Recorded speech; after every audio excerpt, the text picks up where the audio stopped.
तो हम लोगों ने क्या देखा था कल? भूकंप देखा था। अब पूरा नहीं हुआ था। तो भूकंप के बारे में क्या क्या बताया गया था? हाँ जी, भूकंप क्या होता है?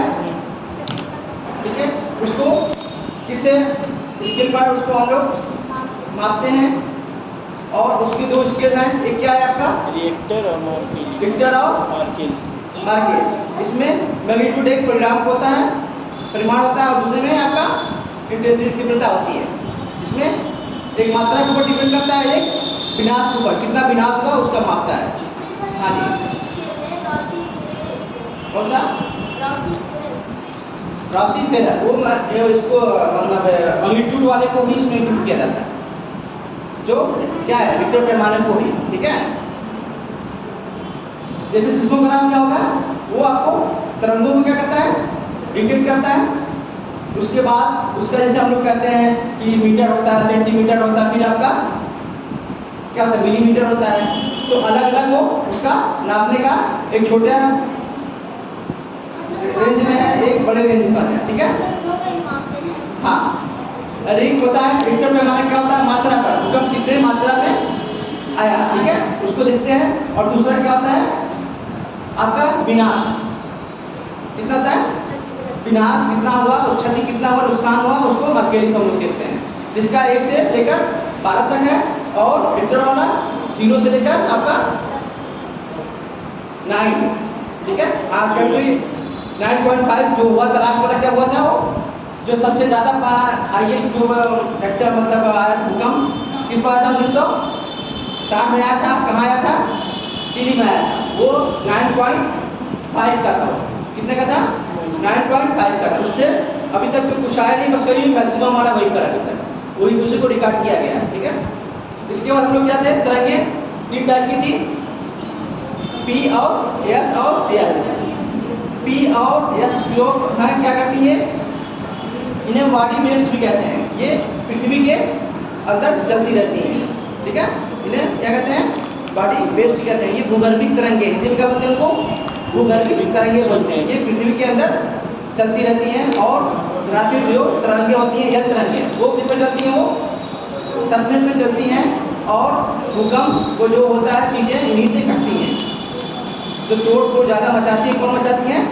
यह तरंगे। इनका वेग क्या होता है? स्लो होता है, लेकिन इनकी तीव्रता अभी घट गया ही नहीं। जो कुछ तीव्रता उसमें क्या था? उसमें तीव्रता क्या होता है? वो ज्यादा होती है। ठीक है, उसमें झटके क्या लगते हैं? ज्यादा लगते हैं, उसका कंपन ज्यादा होता है, लेकिन उसका वेग क्या होता है? कम होता है। ठीक है, ऐसा में तो ये चीजें थी। इसके बाद क्या था आपका? मैंने बताया था शैडो जोन। हाँ, वेग और तीव्रता दोनों में डिफरेंस है। ठीक है, तीव्रता क्या होता है? कि शॉकिंग होता है, झटके, कितनी तेज उसमें झटके लग रहे हैं।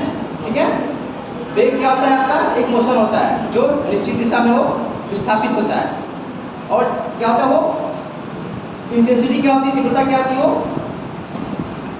झटके, जितनी तेज उसमें झटके लगते हैं, कितना तेज वो कंपन करता है, प्रकंपन से उसका। ठीक है, ऐसा में इसके बाद आपका क्या था? शैडो जोन था। शैडो जोन मैंने क्या बताया था आपको? क्या था शैडो जोन के बारे में? कि पी और एस, पी जो तरंगे होती हैं वो ठोस, द्रव और गैस तीनों में क्या करती हैं? वो गमन करती हैं, संचरण करती हैं। एस तरंगे जो होती हैं वो केवल ठोस में करती हैं। ठीक है, तो जो शैडो जोन बनता है वो क्या होता है आपका? इससे इंडिकेट होता है, इससे प्रदर्शित होता है कि पृथ्वी के अंदर क्या है? उसमें कहीं तरल है, कहीं ठोस है, और कहीं पर उसमें है। ठीक है, इससे होता है कि जहां भी तरल है, तरलीकृत जो भी पदार्थ हैं, वहां पर क्या होती है? वो यस तरंगे आपकी लुप्त हो जाती हैं, वहां पर वो संचरण नहीं कर पाती हैं। इसलिए वहां पर क्या होता है? वो शैडो जोन बनता है। ठीक है, वहां पर वो संचरण नहीं कर पाती है। ठीक है, उसके बाद आपकी यह तरंगे होती हैं, जिन्हें हम क्या कहते हैं? लब तरंगे भी कहते हैं। एक लब क्या थे? भूगोलवेत्ता थे, उन्होंने उसका खोज किया था, उसके आधार पर उसे लब तरंगे भी कहते हैं। ठीक है, ये हो गया था आपका। और इसका प्रभाव क्या होता है भूकंप का? हाँ जी, भूकंप का प्रभाव ज़्यादा हानि नुकसान होती है। और इसमें ये भी था जहाँ से भूकंप का उद्भव होता है, उद्गार होता है, उस सेंटर क्या कहते हैं हम लोग, उसे क्या कहते हैं, जहाँ से भूकंप का फोकस बिंदु कहते हैं, भूकंप केंद्र कहते हैं। और उसके ऊपर जहाँ सरफेस पर पहला फील होता है, पहला झटका महसूस होता है जो 90 डिग्री होता है, उसे क्या कहते हैं हम लोग, आदि केंद्र कहते हैं, एपी सेंटर कहते हैं। ठीक है, जहाँ से पहला झटका, और ये होता है उसके भूकंप के केंद्र से बाहर की तरफ क्या होता है, जो तीव्रता होती है क्या होती है, कम होती जाती है, झटके जो लगते हैं वो कम लगते हैं। जैसे केंद्र की तरफ क्या होंगे, ज़्यादा लगेंगे, उससे दूर जाएंगे तो कम होते जाएंगे। तो ये चीज़ होती है। ठीक है, वेग और तीव्रता में क्या वो डिफरेंस हुआ, क्या है वो झटके, शॉकिंग, कितना वो कंपन कर रहा है, कितने झटके मार रहा है, उसको तीव्रता कहते हैं। तीव्रता का अलग अलग, विद्युत में अलग हो जाएगा, इसमें और ऊर्जा में अलग होगा। ठीक है, तो चीज़ें ऐसी होती हैं असल में। ठीक है, तो लास्ट में क्या लिखा है मैंने, ये सर रिएक्टर पैमाने पर स्तर।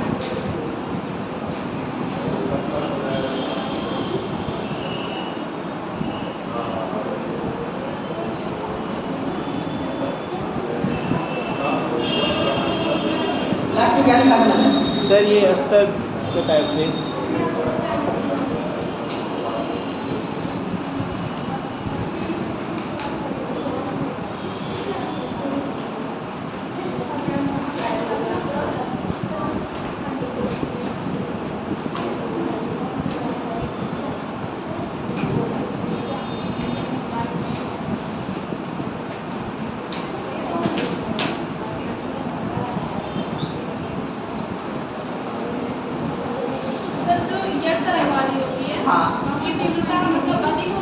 उसकी तीव्रता क्या होती है, अधिक होती है, लेकिन उसका वेग क्या होता है, कम होता है।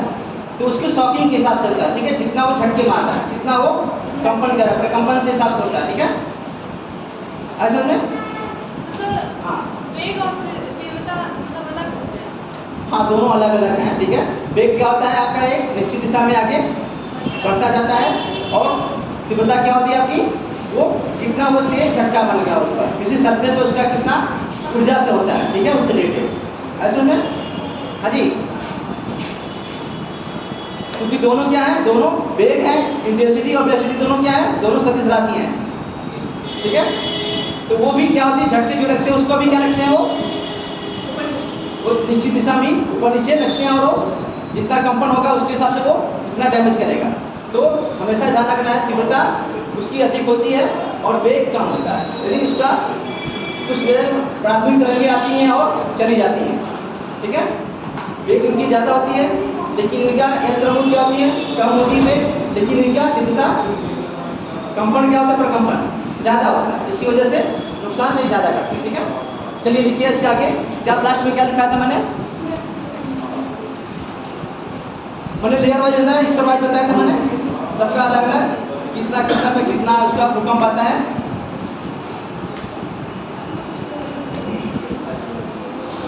अच्छा, भूकंप आने से पहले कौन सी गैस रिलीज होती है, वायुमंडल में कौन सी गैस ज़्यादा रिलीज होती है, भूकंप आने से पहले वायुमंडल में कौन सी गैस ज़्यादा रिलीज होती है, तो कौन सी होती है, रेडान होती है। उसको कहीं मेंशन कर लीजिए कारण में। ठीक है, रेडान, हाँ रेडान, वो ज़्यादा पहले उसको रिलीज होती है, इससे पता चलता है कि भूकंप आने के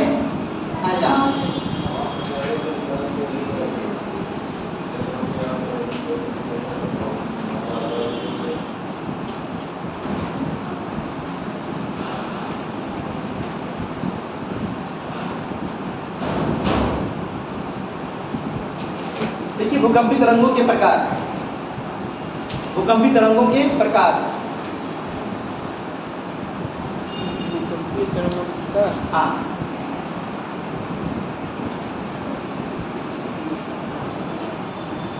इसमें लिखिए भूकंपी तरंगें ऊर्जा की तरंगें होती हैं, भूकंपी तरंगें ऊर्जा की तरंगें होती हैं।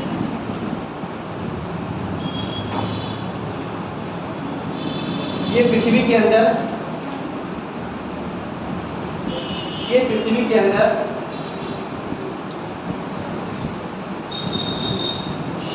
विभिन्न घनत्व वाली परतों में ये पृथ्वी के अंदर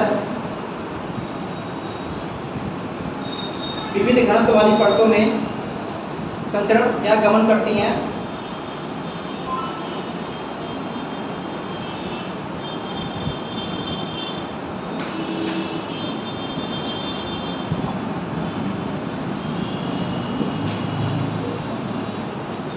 और ये ठोस, द्रव, गैस में संचरण करती हैं।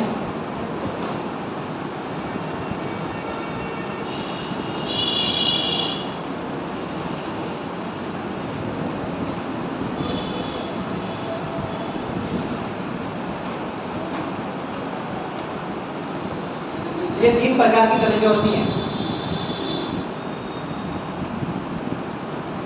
ये 3 प्रकार की तरंगें होती हैं। पहला प्राथमिक तरंगें,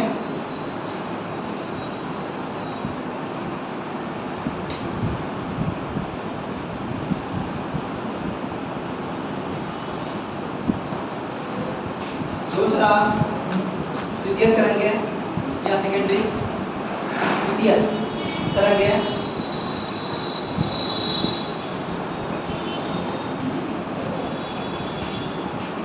जिन्हें शॉर्ट फॉर्म में पी से प्राइमरी, एस से सेकेंडरी, ठीक है। तो क्या कहते हैं आपका पी एस, ठीक है। और तीसरी है धरातली तरंगें, जिन्हें एल कहते हैं। धरातली, धरातली, जिन्हें एल कहते हैं।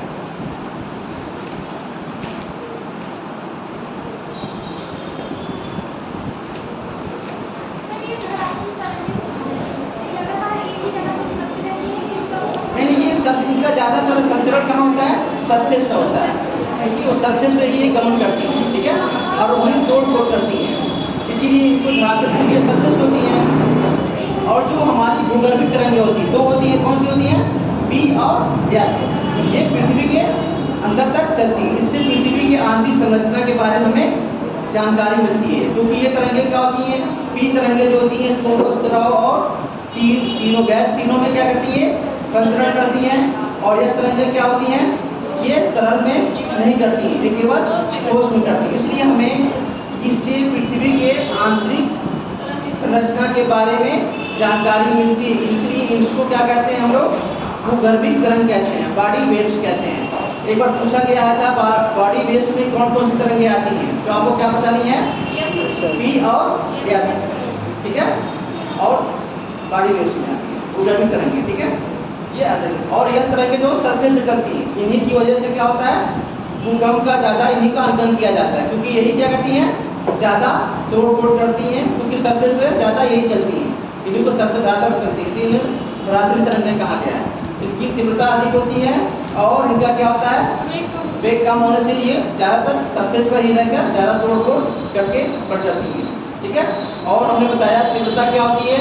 भूकंप केंद्र से दूर की तरफ जाने पर क्या होती है? इनकी कम होती जाती है, ठीक है। ऐसा में हाँ हाँ, कैरिबियन द्वीप कौन सा है? ये द्वीप आपका सब यही ना, कैरिबियन द्वीप, वेस्ट इंडीज वाला एरिया। हाँ,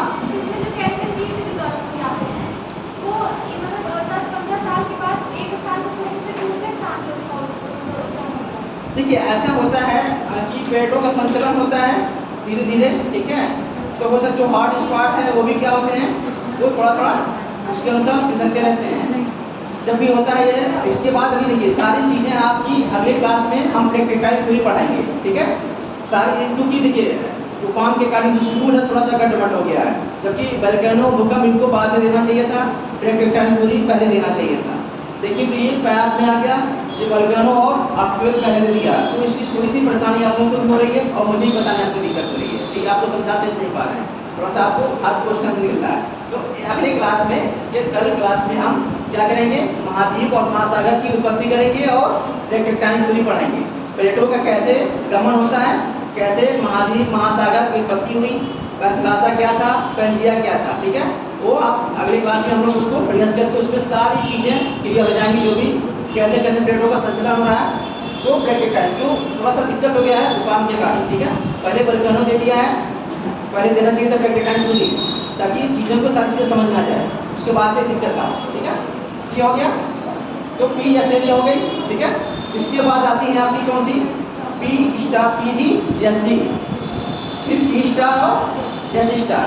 ये जो पी एस से जो कम वेग, मतलब कम होता है उनकी वेग, उनको क्या कहते हैं, पी एस और पी जी, ठीक है। और इन दोनों के बीच में जो होता है उसे क्या कहते हैं, पी स्टार और एस स्टार। यानी पी एस ये हो गया, पी जी एस सी, उसके बाद पी स्टार एस स्टार। ये तीनों क्या है, ये भूगर्भिक हैं, ध्यान रखना। ये पृथ्वी के अंदर ही चल रही हैं, इन्हें भूगर्भिक बॉडी वेव्स कहते हैं, ठीक है। चलिए ये पहले प्राथमिक तरंगे, पहला नंबर प्राथमिक तरंगे।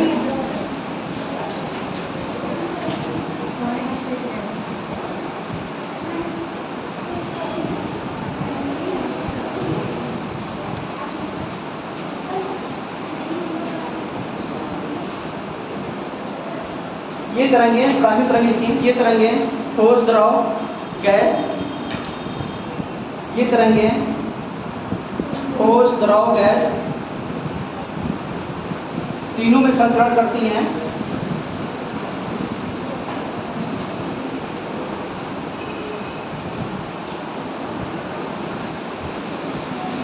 लेकिन ठोस भाग में इनकी गति अधिक होती है, ठोस भाग में इनकी गति अधिक होती है।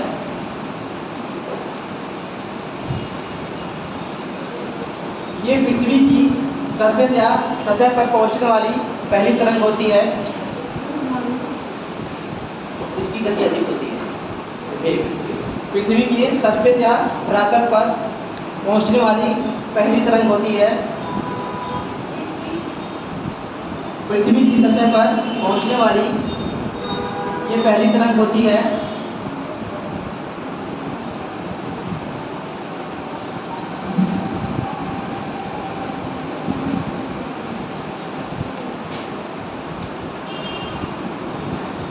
इसलिए इन्हें प्राथमिक तरंगे कहते हैं।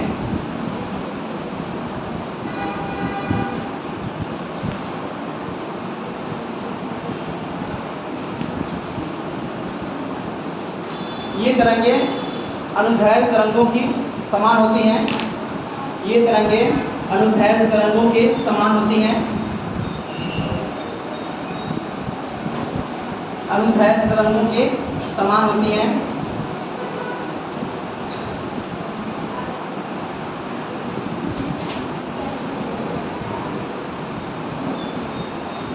अनुदैर्घ्य तरंगे वो तरंगे होती हैं, अनुदैर्घ्य तरंगे वे तरंगे होती हैं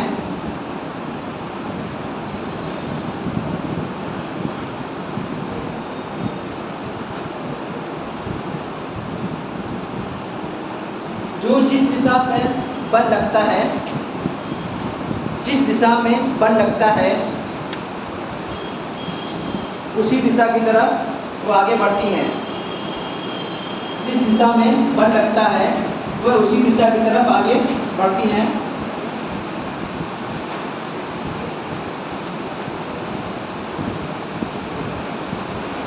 और आगे पीछे दोनों की तरफ चलने लगती हैं, आगे पीछे दोनों की तरफ चलने लगती हैं।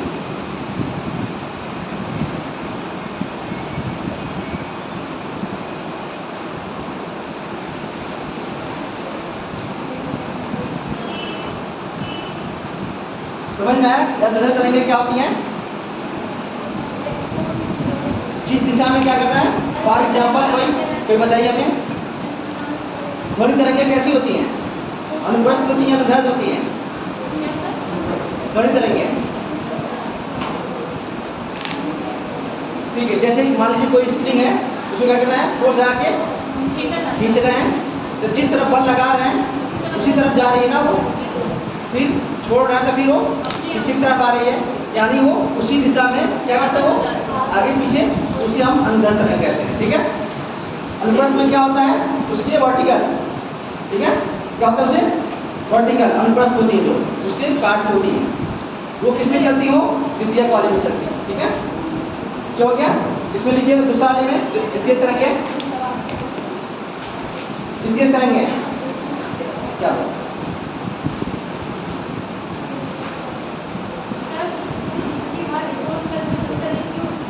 क्या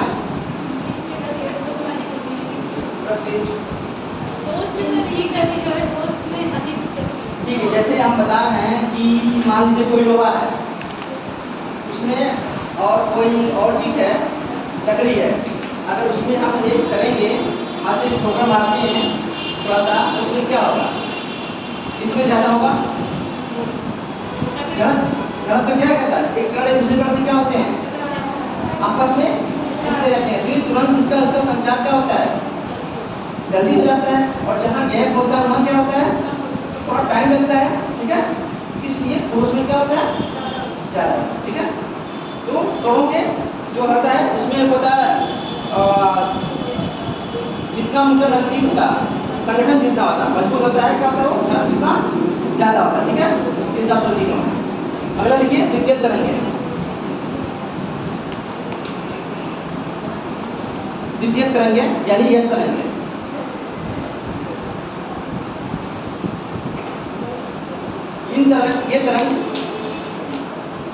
ये तरंगे प्राथमिक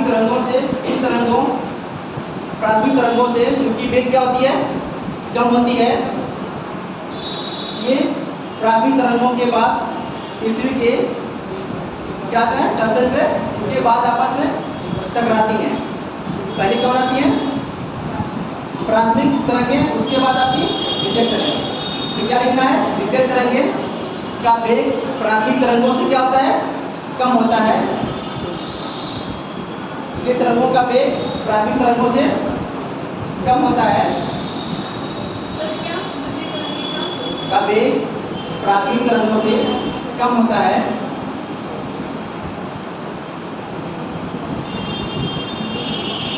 इसलिए प्राथमिक तरंगों के बाद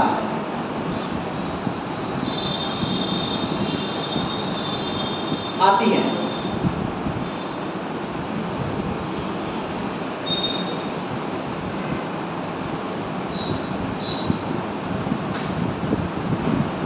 इन तरंगों की प्रकृति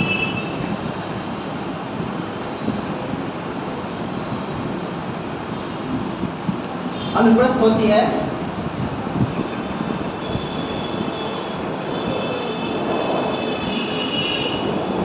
इन तरंगों की प्रकृति अनुप्रस्थ होती है।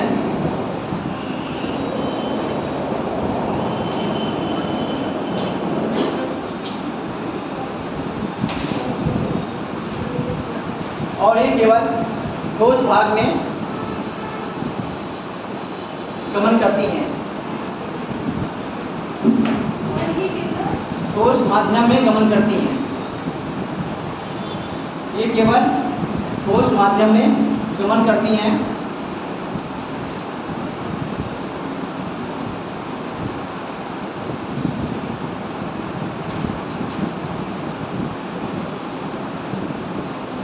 अनुप्रस्थ तरंगे वो तरंगे होती हैं, अनुप्रस्थ तरंगे वे तरंगे होती हैं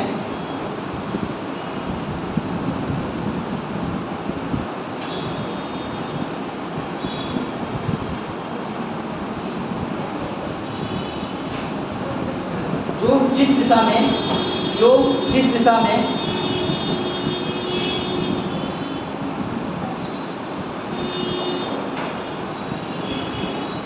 बल लगता है, जो जिस दिशा में बल लगता है वे उसी दिशा में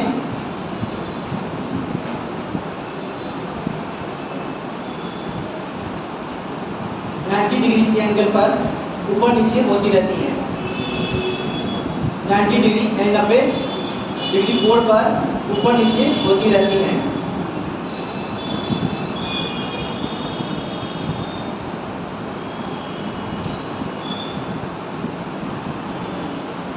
ठीक है, एक लाइन छोड़ के लिखिए पी और एस तरंगे।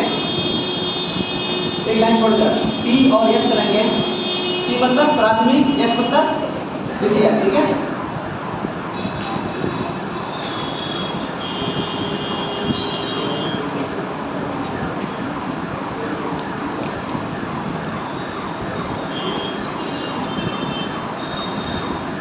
पृथ्वी के आंतरिक भाग में पी और तरंगें पृथ्वी के आंतरिक भाग में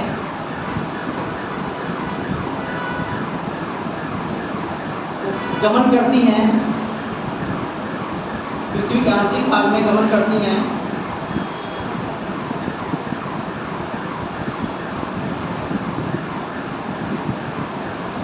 और उनकी संरचना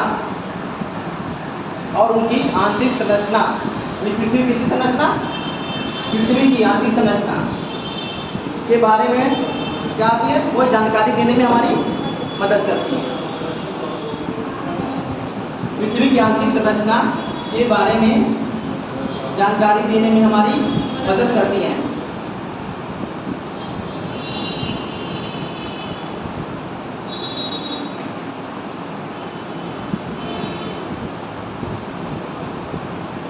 ठीक है, अगला धरातली तरंगें।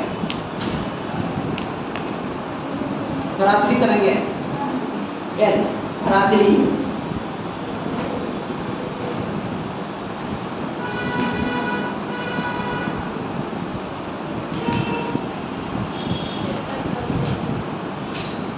जब भूगर्भीय तरंगें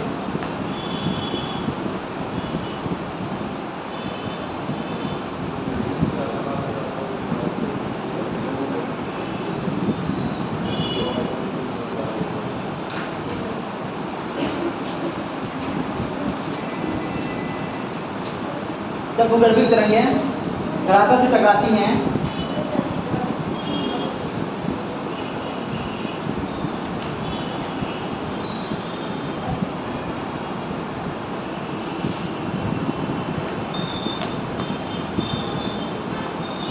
तब इन तरंगों का उद्भव या उत्पन्न होती हैं, तभी तरंगें क्या होती हैं, उत्पन्न होती हैं या उनका उद्भव होता है।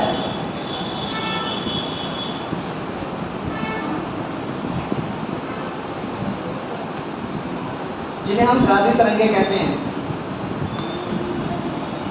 जिन्हें हम धरातली तरंगें कहते हैं। ये तरंगें धरातल में चलती हैं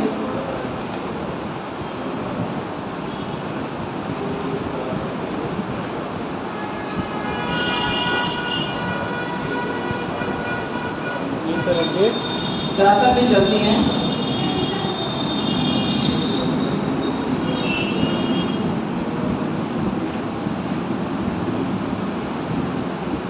इन तरंगों की आवृत्ति फ्रीक्वेंसी, इन तरंगों की आवृत्ति या फ्रीक्वेंसी भूगर्भीय तरंगों की तुलना में कम होती है। भूगर्भीय तरंगें कौन सी होती है, मैंने बताया अभी, बॉडी वेव्स कौन सुनाती हैं, पी और एस। ठीक है, ध्यान रखना है सब। बॉडी वेव्स में कौन कौन से हैं, दो हैं। भूगर्भीय तरंगों की तुलना में इनकी फ्रीक्वेंसी कम होती है, आवृत्ति इनकी कम होती है।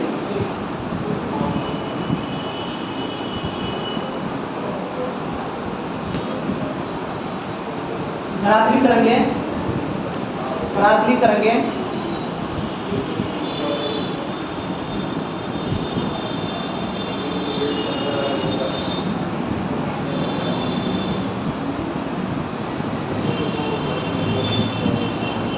भूकंप से जुड़े नुकसान, धरातली तरंगें भूकंप से जुड़े नुकसान, धरातली तरंगें भूकंप से जुड़े नुकसान और विनाश के लिए लगभग पूरी तरह उत्तरदायी होती हैं, लगभग पूरी तरह उत्तरदायी होती हैं, लगभग पूरी तरह उत्तरदायी होती हैं।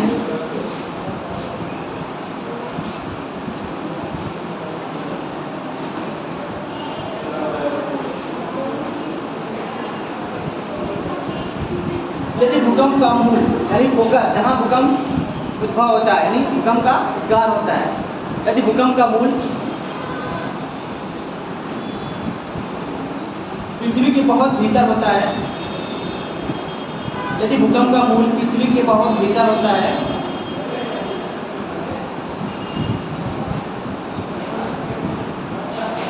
तब इसमें रात्रि तरंगों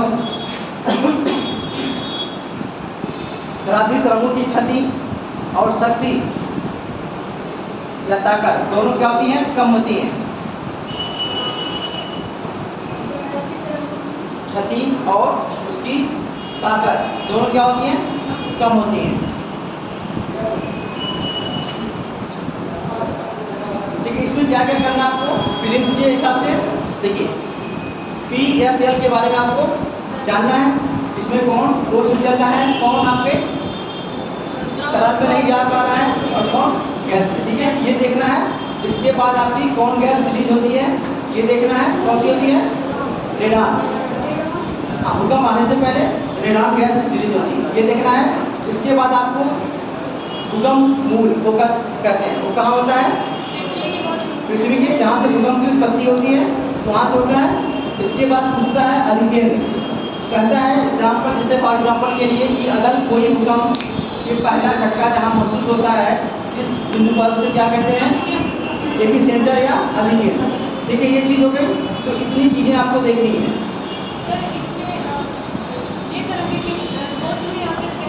इसमें कौन सी? ये चलती है, ये गैस मतलब क्या 10 मिनट चलती है। जल में कुछ दोनों चलती हैं, गैस का कोई मतलब नहीं वहाँ पर। ठीक है, हाँ हाँ हाँ, ठोस में कितना चलती है? ठोस और ठोस में ज़्यादा होती है। हाँ हाँ, प्राथमिक हाँ हाँ, जल में नहीं चलती है क्योंकि वो उनकी जैसी नहीं होती, वो तरल में नहीं होती, उनकी जैसी उनकी प्रेशर की नहीं होती और जल की ही नेचर की होती। इसी वजह से वो उसमें पता नहीं चलता, सिस्मोग्राफ उनको डिटेक्ट नहीं कर पाता। इसी वजह से जहाँ डिटेक्ट करता है तो वहाँ पर सिस्मोग्राफ क्या करता है? डिटेक्ट कर लिया तो ठीक है, यहाँ पर चल रही। जैसे P का होता है, S का होता है। जो यहाँ से मैं बताया था आपको 103 से लेकर या 105 डिग्री देता है, डिग्री से लेकर 145 डिग्री ये बीच क्या होता है? यहाँ पर P तरंगें भी डिटेक्ट नहीं हो पाती हैं। P तरंगें वो भी क्या होता है? सिस्मोग्राफ डिटेक्ट नहीं कर पाता है, फिर शैडो जोन बनाता है। ठीक है, लेकिन सबसे ज़्यादा शैडो जोन किसका होता है? गैस का होता है। वो 103 से है नहीं, उसका पूरा लेकर जाता है 103 से लेकर 45 तक रहता है साल में। उसके बाद भी आगे वो भी उसका रहता है। मैंने मैप बनाया जाएगा तो सीट हो ठीक है, उसकी नेचर की होती है। इसी वजह से हाँ, और सिस्मोग्राफ उनको डिटेक्ट नहीं कर पाता। ठीक है, इसी वजह से। और कोई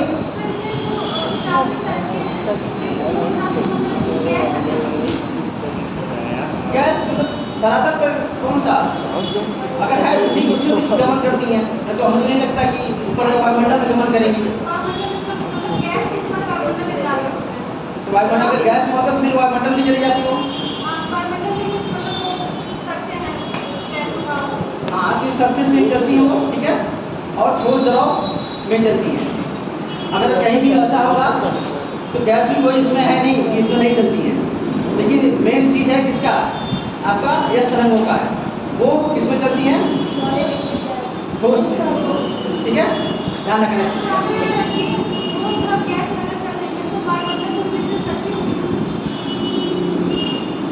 वायुमंडल इससे तो वायुमंडल नहीं जा रही हैं, ठोस द्रव में चल रही है प्राथमिक तरंगें। कौन सा? प्राथमिक तरंगें ठोस द्रव गैस। तो कहाँ वो भूगर्भिक है, वो आपके सरफेस पर कहाँ आ रही है? क्या हो रही वो? उन्हें क्या हमें मैंने क्या बोला है? ये बॉडी वेव्स हैं, कहाँ पर चल रही है? पृथ्वी के अंदर चल रही है। क्या से हमने बोला कि आपको पृथ्वी की आंतरिक संरचना के बारे में जानकारी के लिए दो तरंगें कौन सी हैं जिम्मेदार हैं, P और S। इन्हें बॉडी वेव्स इसलिए कहा जाता है क्योंकि ये पृथ्वी के अंदर चलती हैं और इनसे हमें पृथ्वी के बारे में जानकारी मिलती है। जैसे कि ये तरह की ठोस द्रव गैस, यानी जहाँ जहाँ चल रही है इसका मतलब यहाँ ठोस है, यहाँ द्रव है, यहाँ पर गैस है। जहाँ पर इस तरह की नहीं चल पा रही इसका मतलब वहाँ पर क्या है? डिटेक्ट नहीं हो पा रही, इसका मतलब वहाँ पर क्या है? जल है, तलीकृत है। ठीक है, ये चीज़ें और इन तरंगों के हिसाब से ही जब होता धरातल तरंगें चलती हैं तो वो ज़्यादा इनकी बात को वो आती है, इनके क्या प्रभाव से, पी तरंगों के प्रभाव से जो शॉकिंग होता है उसके बाद जो मूवमेंट होता है वो धरातल तरंग होता है शब्द। ठीक है, इसके बाद क्या है आपका वितरण जो है ज्वालामुखी के वितरण बता दिया था मैंने, जहाँ जहाँ ज्वालामुखी होगा वहाँ वहाँ पर भूकंप आएंगे, ये शोर है।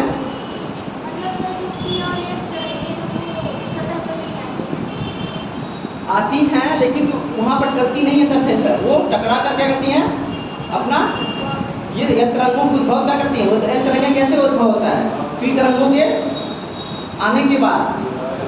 ठीक है, पी तरंगें जब टकराती हैं, एस तरंगें टकराती हैं, उनके बाद क्या होता है एल तरंगों का ही उद्भव होता है, इसलिए वो सरफेस पे चलती है। और ये क्या करती हैं सरफेस से नीचे, ये आंतरिक संरचना है, इसलिए इनकी भूगर्भीय तरंगें बॉडी वेव्स कहा गया है। ठीक है, हाँ जी, और कुछ? हाँ, गैस में जैसे होता है ठोस द्रव गैस, पृथ्वी के अंदर कहीं गैसी भी होती है, हमारा नेचुरल गैस निकलता है, होता है ना? हाँ, वो तो यह तरंगें कहाँ पर ठोस तरंगें, पृथ्वी तरंगें कहाँ चलेंगी, प्राचीन तरंगें पृथ्वी के अंदर ही चलेंगी ना, तो वो जहाँ जहाँ चलेंगी ठोस द्रव गैस, गैस पाई जाती नहीं पृथ्वी के अंदर। ठीक है, जो नेचुरल गैस हमारा निकलता है प्राकृतिक गैस, तो वहीं निकलता है, तो वहाँ भी वो गमन करती है प्राकृतिक तरंगें पी वाली, लेकिन यह वाली तरंगें सिर्फ क्या करती हैं वो ठोस में करती है, जिससे पता चलता है कि यहाँ पर ठोस है, यहाँ पर गैस है, यहाँ पर तरल है। ठीक है, और धरातली तरंगें जो होती है वो सरफेस पे चलती है ठोस द्रव। ठीक है, तो इनका वितरण क्या था, जहाँ जहाँ ज्वालामुखी का उद्भव है, जो पैसिफिक रिंग है आपका ये एरिया, यहाँ पर क्या हो गया, यहाँ पर होगा, उसके बाद जहाँ जहाँ महाद्वीपी प्लेटें टकरा रही महाद्वीप वहाँ पर होगा। ठीक है, और कहीं कहीं जहाँ सागरी भी टकरा रही है, जो भी हलचल होता है वहाँ पर होता है, जैसे आपका सुनामी जो होता है तटीय क्षेत्रों में होता है, जब भी किसी भी भूगर्भिक हलचल के कारण सागरी क्षेत्रों में, उसके तटीय क्षेत्र में कोई भी हलचल होती है, घटना घटती है, तो जो लहर होती है क्या होती है वहाँ पर सुनामी कराती है। ठीक है, इसका मतलब जो सागर के नीचे जो भूकंप होता है वो सुनामी का रूप लेता है, उसे सुनामी कहते हैं। ये जापान का शब्द है। ठीक है, बस इतना जानिए, ज़्यादा प्रोसेस में नहीं है, इसको रखना है इसमें। ठीक है, तो वितरण हो जाएगा, क्लिफाई वितरण हो जाएगा वितरण। इसके बाद हम लोग देख लेंगे अपक्षय वेदरिंग। ठीक है, एक छोटा सा चैप्टर है, इसको निपटा देते हैं। कल हम लोग क्या देखेंगे, महासागर व्युत्पत्ति और महाद्वीप व्युत्पत्ति, उसका वितरण और प्लेट टेक्टोनिक थ्योरी। तो आज अगर करेंगे तो थोड़ा सा हम लोग देखेंगे वही पेंजिया और पंथलासा वाला। ठीक है, तो अक्षय क्या होता है, वेदरिंग क्या होती है, चलिए आप बताइए। अक्षय वेदरिंग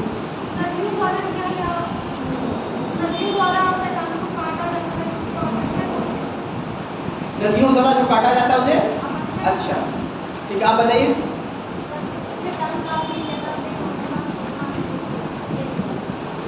ठीक है, इधर से बताया। ठीक, अक्षय क्या होता है, वेदरिंग क्या होता है, जो चट्टान अपने ही जगह पर फूट जाए, ठीक है, उसे क्या कहते हैं अक्षय वेदरिंग। और इरोजन अलग है, अपरदन क्या है अलग है, जब वो एक स्थान से लेकर दूसरे स्थान पर, जैसे मान लीजिए ये क्या है आपका,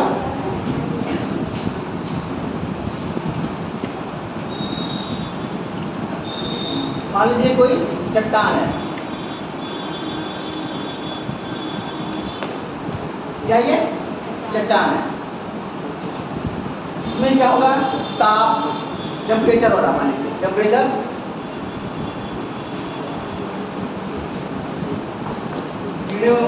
सूरज की किरणें पड़ रही हैं, तो क्या होगा इसका, इस चट्टान का क्या होगा, विस्तार होगा, इसका फैलाव होगा, गर्म होगा, कोई चीज़ गर्म होती है क्या होती है, फैलती है, ये फैलेगा, फिर जब रात होगी तो क्या होगा, वो ठंडा होगा, और जब जो चीज़ ठंडा होगी तो क्या होगी, वो वो सिकुड़ेगी।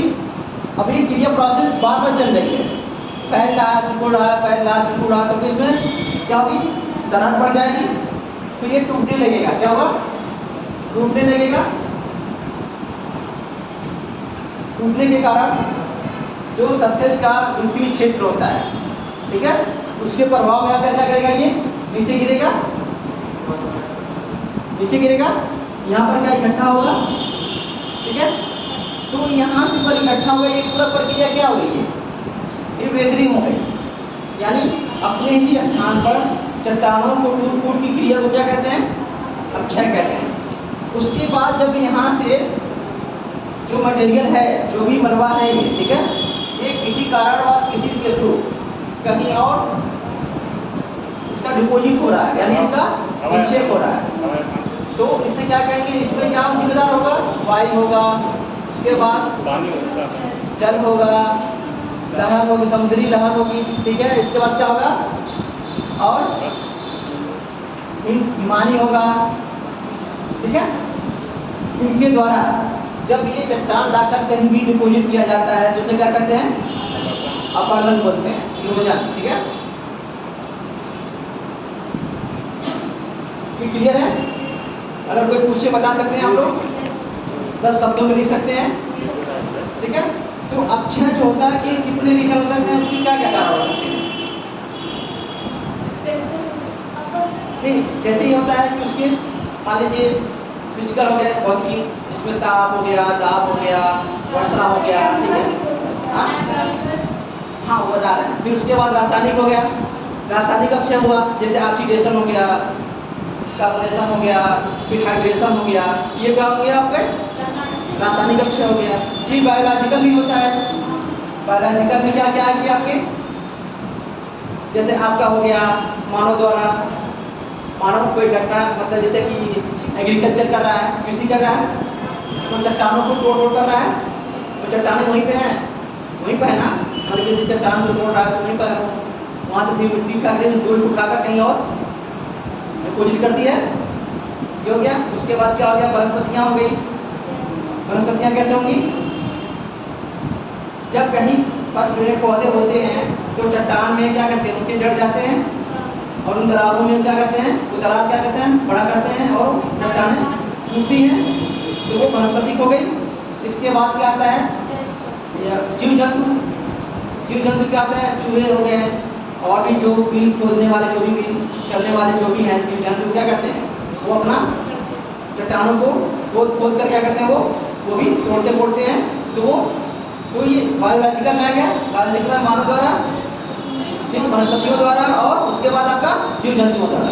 तो 3 टाइप के हैं आपके, मतलब ये मैकेनिकल या फिजिकल एक हो गया, जिसमें आपका ताप हो गया, प्रेशर हो गया, उसके बाद आपका वर्षा हो गया, ठीक है, ये चीज़ आ गई, हीट हो गया। उसके बाद आपका केमिकल में मैंने बताया कार्बोनेशन, हाइड्रेशन और ऑक्सीडेशन, ये चीज़ें आ गई। इसके बाद आपका बायोलॉजिकल, ये 3 टाइप है जो ये 3 तरीके उनका अपक्षय करते हैं, ठीक है। ऑक्सीडेशन में क्या होता है, ऑक्सीडेशन में क्या होता है, ऑक्सीकरण में क्या होता है, जब, हाँ वो भी ठीक है, कोई और, जब जल जो होता है, चट्टानें जो होती हैं, उसमें क्या होता है, अगर लोहे की मात्रा अधिक होती है तो लोह अंश अधिक है, तो ऑक्सीजन के साथ क्या करते हैं, क्रिया करते हैं। क्रिया करने के बाद क्या होता है, उसमें जंग लगती है, फिर वो जंग क्या करते हैं, उस चट्टान को नुकसान करते हैं। हाइड्रेशन में क्या होता है,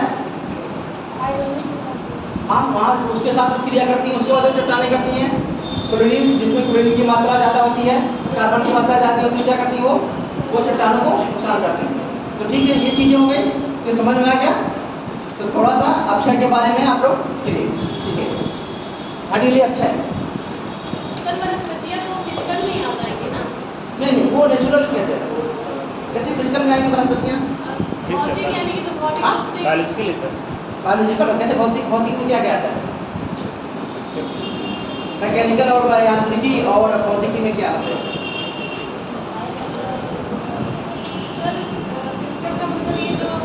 नहीं, फिजिकल मतलब क्या, मतलब आपको उससे हम कहीं नापते हैं, मतलब पेड़ क्या है, बायोलॉजिकल है कि क्या है, उसके नाम भी रखेंगे ना, ठीक है।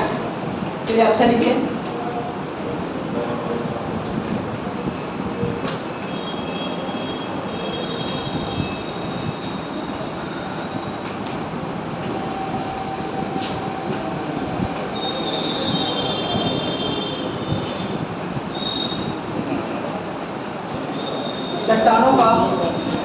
चट्टानों का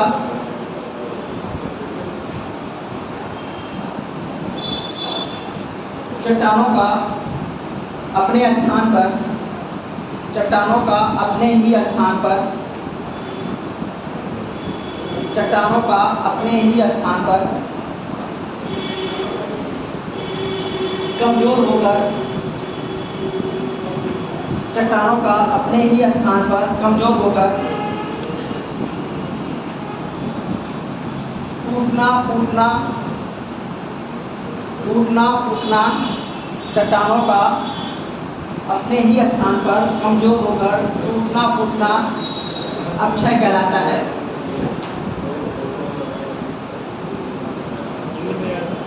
अक्षय कहलाता है।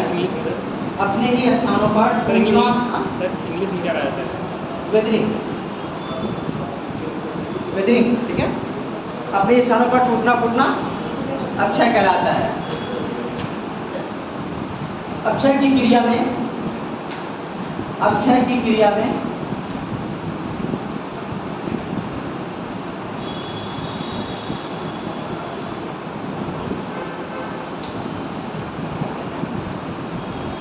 चट्टानों के टुकड़े, अक्षय की क्रिया में चट्टानों के टुकड़े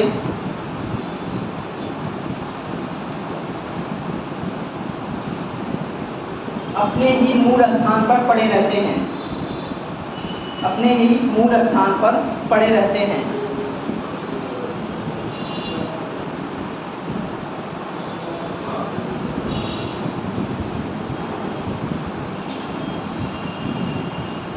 ये टुकड़े अच्छा, इतना सिंपल लैंग्वेज में समझ में आ रहा ना? इससे ज़्यादा तो सरल लैंग्वेज हो नहीं सकती, इसलिए हम पूरा धीरे धीरे सरल लैंग्वेज में जा रहे हैं, ताकि जैसे हम बोलचाल भाषा में लिखते हैं ना, इस तरह, ताकि आपको समझ में आए।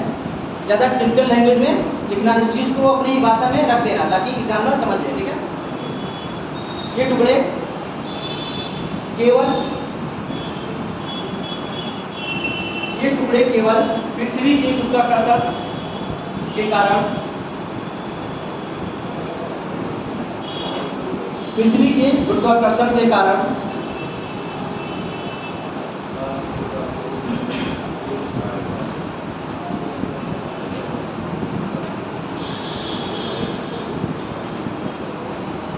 ऊपर नीचे होते रहते हैं, ऊपर से नीचे होते रहते हैं।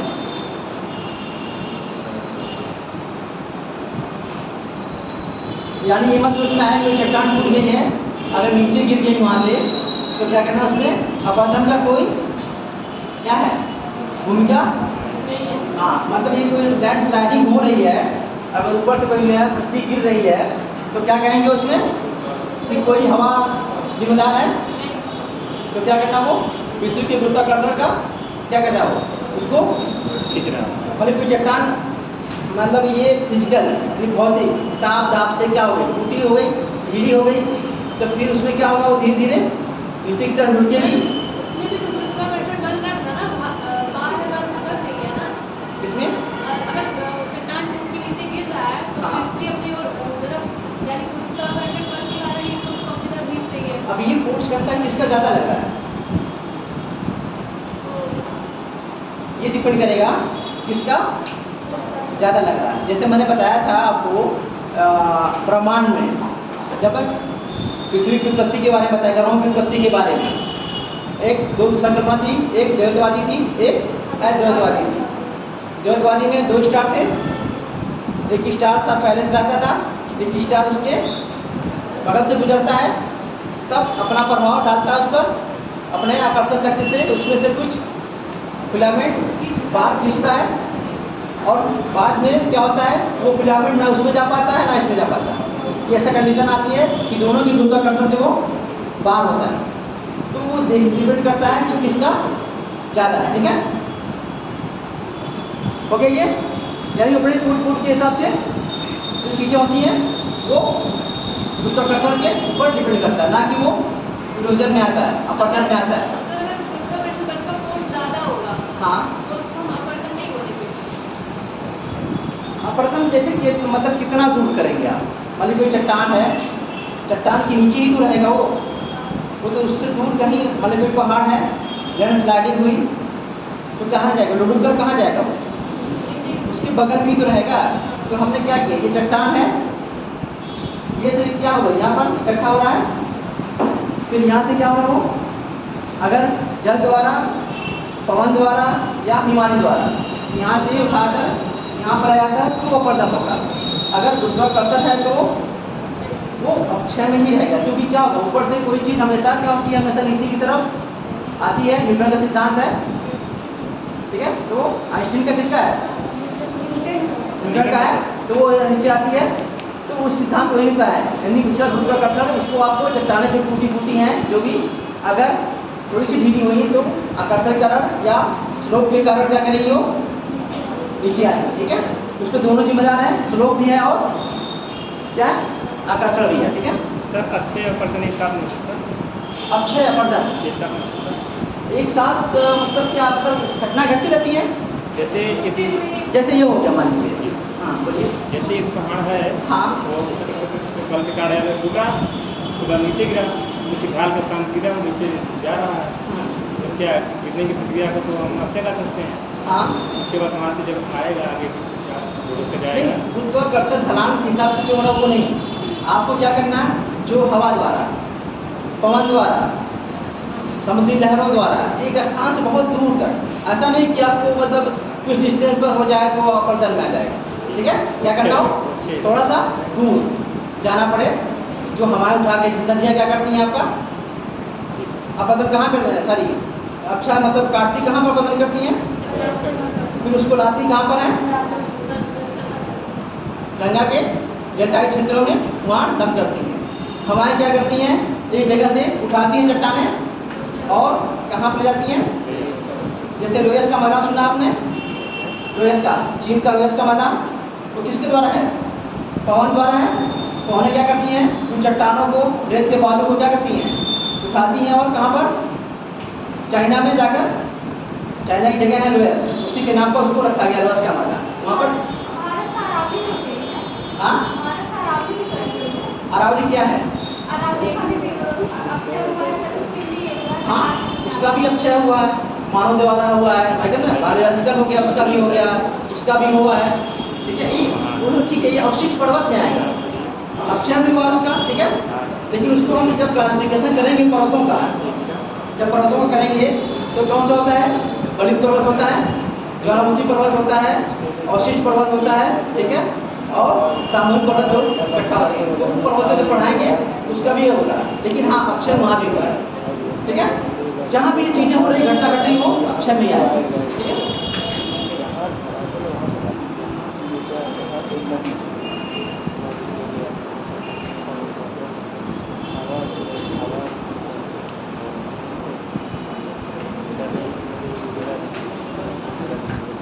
ठीक है, ये हो गया जल के तलाश में, ऊपर से नीचे खिसकते रहते हैं और अपना स्थान छोड़कर ज़्यादा दूर तक नहीं जाते हैं, और अपना स्थान छोड़कर ज़्यादा दूर तक नहीं जाते हैं।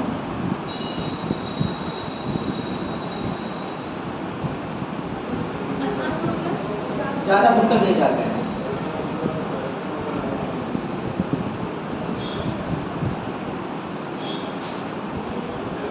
अपक्षयित पदार्थ को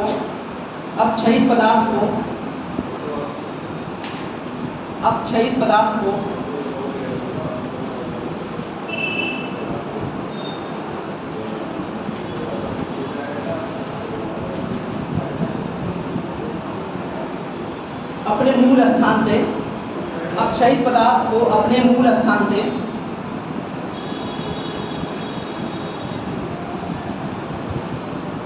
हटाने का कार्य अब क्षयित पदार्थ को अपने मूल स्थान से हटाने का कार्य नदी पवन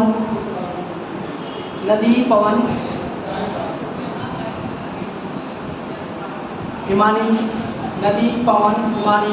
एवं सागरी लहरों द्वारा किया जाता है।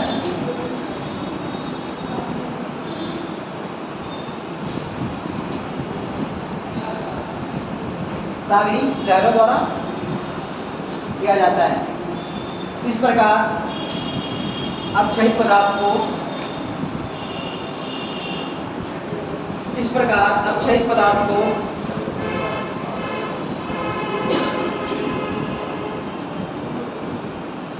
स्थानांतरित करने की प्रक्रिया को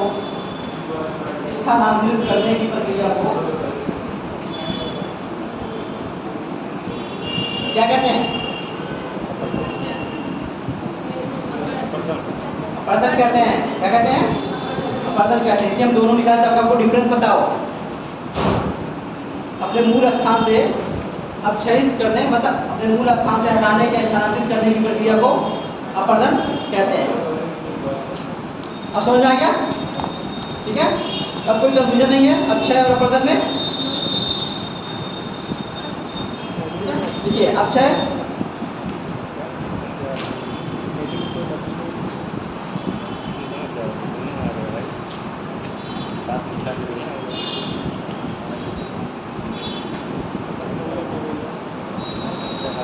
तीन भागों में, अक्षय को 3 भागों में बांटा जा सकता है।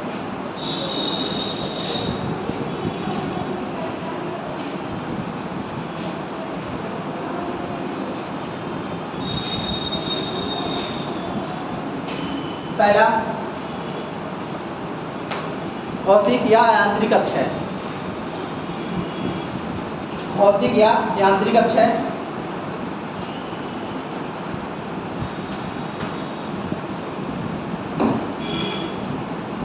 दूसरा रासायनिक अक्षय।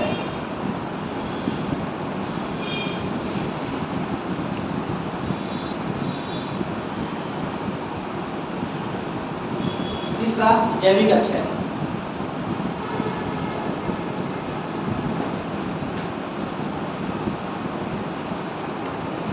भौतिक अक्षर लिखिए।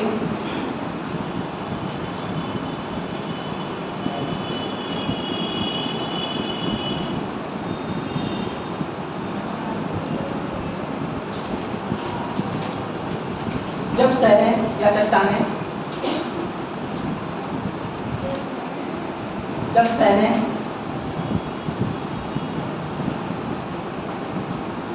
बिना किसी रासायनिक क्रिया के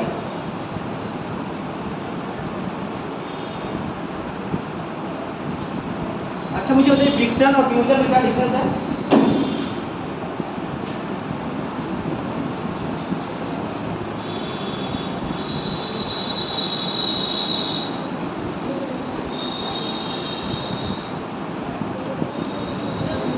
दोनों सेम क्या है?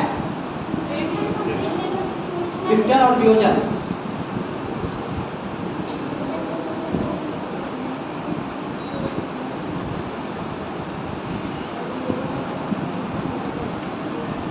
डिसइंटीग्रेशन और डिकम्पोजिशन।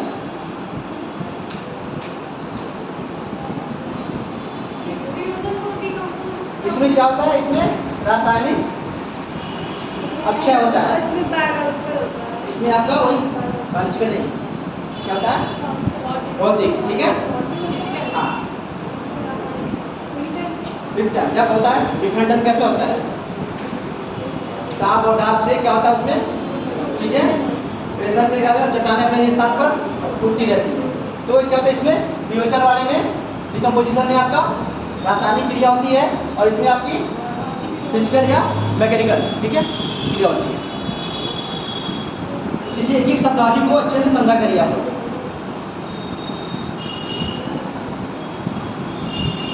रासायनिक क्रिया की विघटित होती है। प्रक्रिया की जब शैलें बिना किसी रासायनिक क्रिया के विघटित होती हैं या टूटती फूटती हैं। विघटित मतलब टूटना फूटना, ठीक है।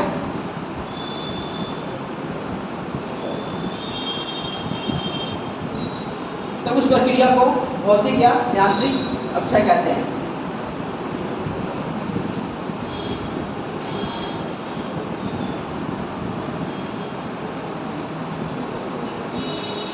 इस प्रकार का अपक्षय उन स्थानों पर सर्वाधिक देखने को मिलता है।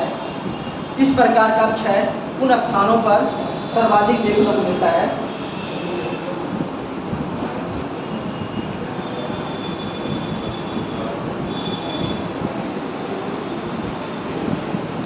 जहाँ की जलवायु शुष्क एवं ठंडी होती है। जहाँ की जलवायु शुष्क एवं ठंडी होती है।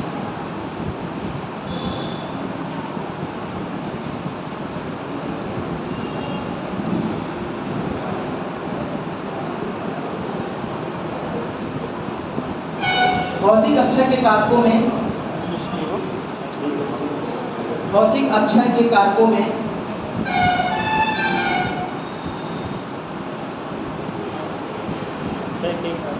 में ताप, दाब, भौतिक अपक्षय के कारकों में ताप, दाब, वर्षा, ताप, दाब, वर्षा,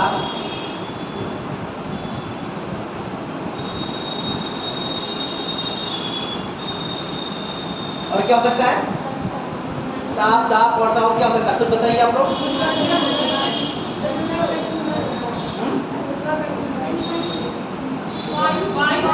हाँ, वायु, ठीक है,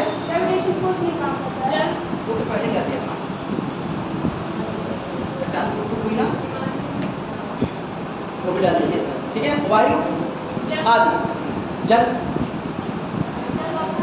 हाँ वायु, ठीक है।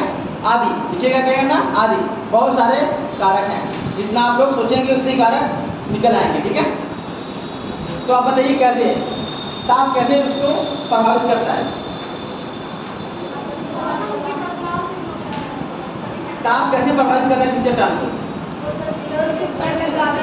जैसे मैंने बताया अभी, सूरज की किरणें, ये हमने बताया ज़्यादा मरुस्थलीय क्षेत्रों में क्या होता है, सूरज की किरणें चट्टानों पे पड़ती हैं और वो क्या होती है, गर्म होती है और उसमें फैलाव होता है, विस्तार होता है।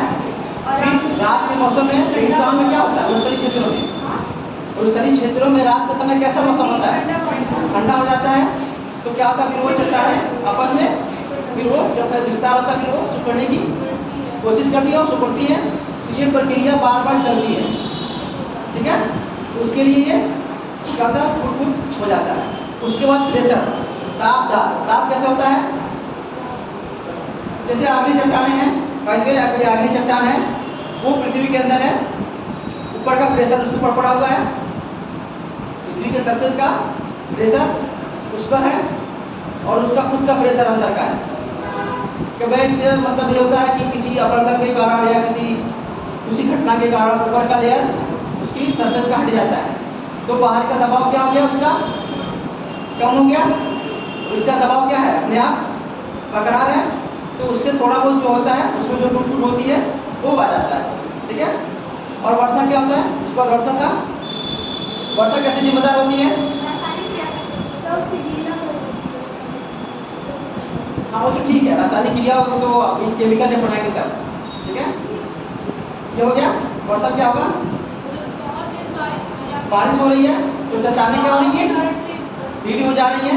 फिर उसके बाद हवा के द्वारा जो भी चीजें होती हैं वो फूट फूट हो रही है उनकी, ठीक है। इसके बाद हवा हो गई, हवा को मैंने बताया था आपका, बार बार उस पर तेज हवाएं क्या करती है, चट्टान पर बार बार प्रेशर डालती हैं, तो उसका भी एक रीजन है। लेकिन मैक्सिमम रीजन क्या होता है आपका, ताप, ठीक है। बाकी ये सब छोटे छोटे रीजन है, वो चीज़ें उसमें इंक्लूड होती है। तो थोड़ा सा ताप के बारे में लिख लीजिए।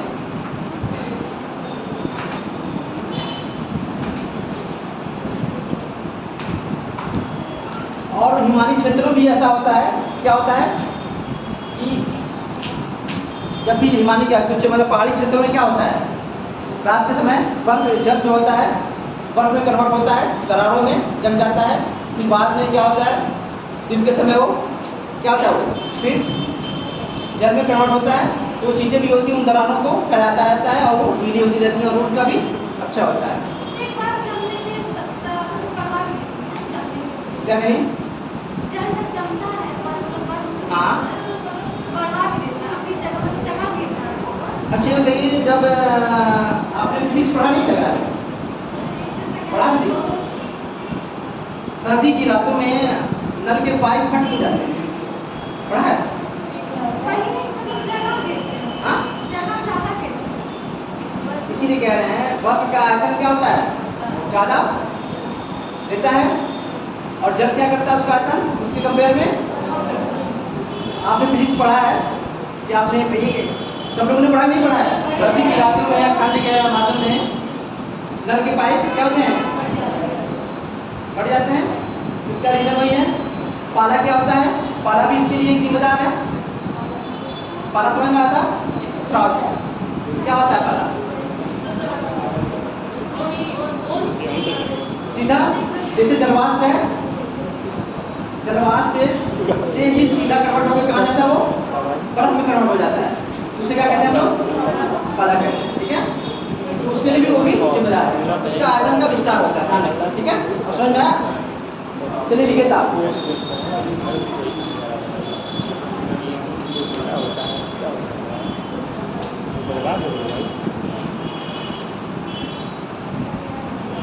शुष्क एवं उष्ण मरुस्थलीय क्षेत्रों में, शुष्क एवं उष्ण मरुस्थलीय क्षेत्रों में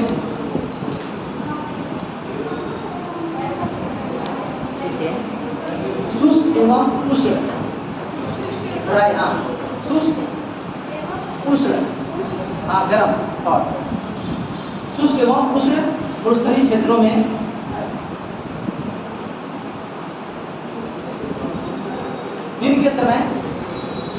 दिन के समय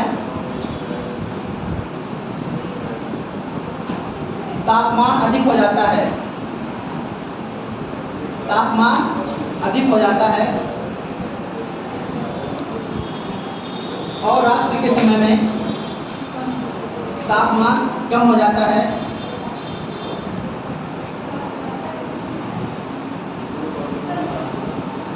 रात के समय में तापमान कम हो जाता है,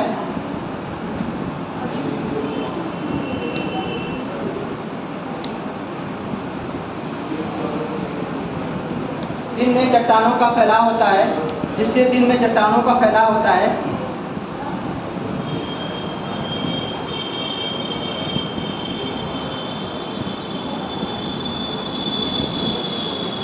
और रात के समय तापमान में कमी आने के कारण उनमें सिकुड़न होती है। रात के समय तापमान में कमी आने के कारण उनमें सिकुड़न या सिकुड़ जाती हैं।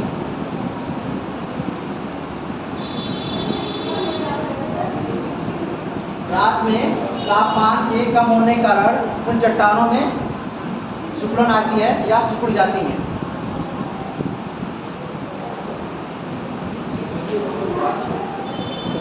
इस प्रकार चट्टानों के फैलने और सिकुड़ने से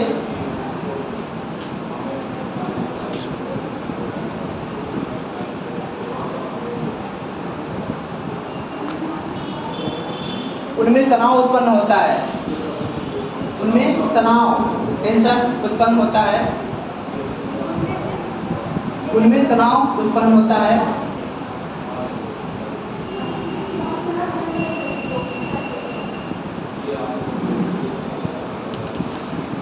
जिससे उसमें दरारें पड़ जाती हैं,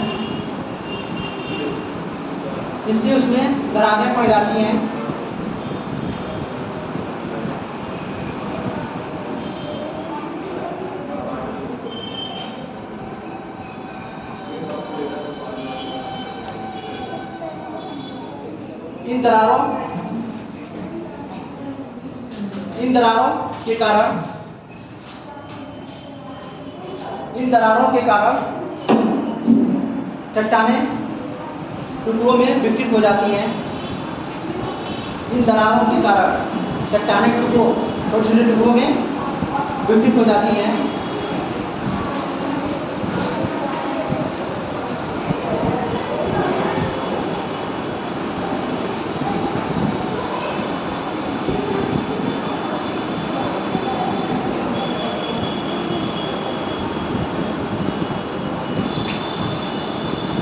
ठीक है, ये हो गया आपका दाब के कारण, जड़त्व के कारण। ठीक है, अगला लिखिए दबाव, दबाव मुक्ति के कारण।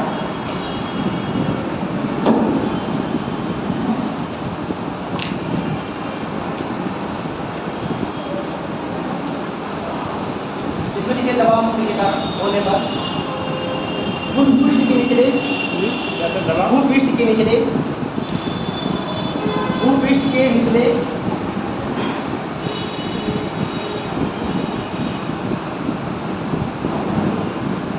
भागों में स्थित, भूपृष्ठ के निचले भागों में स्थित आग्नेय चट्टानें, भूपृष्ठ के निचले भागों में स्थित आग्नेय चट्टानें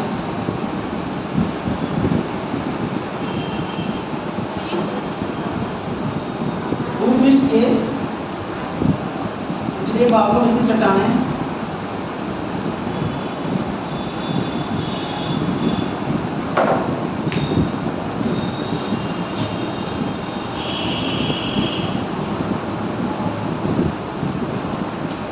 एवं रूपांतरित चट्टानों, आग्नेय एवं रूपांतरित चट्टानों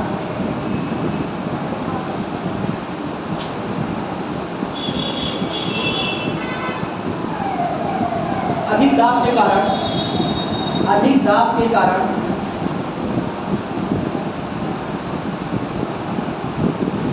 अधिक दाब के कारण संकुचित अवस्था में रहती हैं, अधिक दाब के कारण संकुचित अवस्था में रहती हैं।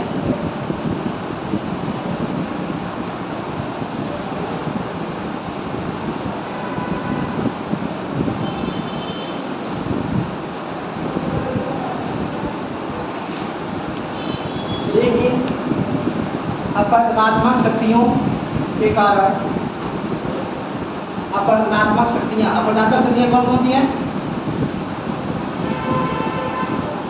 अपवर्तनात्मक शक्तियों में कौन कौन सी आती हैं?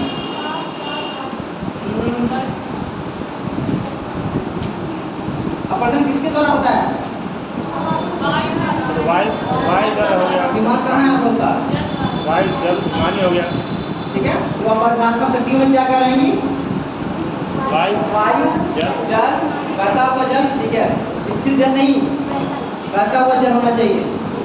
अपवर्तनात्मक शक्ति में क्या होना चाहिए? बहता हुआ जल। स्थिर जल तो क्या करेगा, वो तो वहीं रहेगा। ठीक है, ध्यान रखना। तो अपवर्तनात्मक शक्तियाँ क्या करती हैं? इन चट्टानों की ऊपरी लेयर को, यानी ऊपरी स्तर को हटा देती हैं, अपवर्तन कर देती हैं। ये अपवर्तनात्मक शक्तियाँ इन चट्टानों के ऊपरी स्तर को हटा देती हैं, ऊपरी स्तर को हटा देती हैं, जिससे बाहरी दबाव हट जाता है।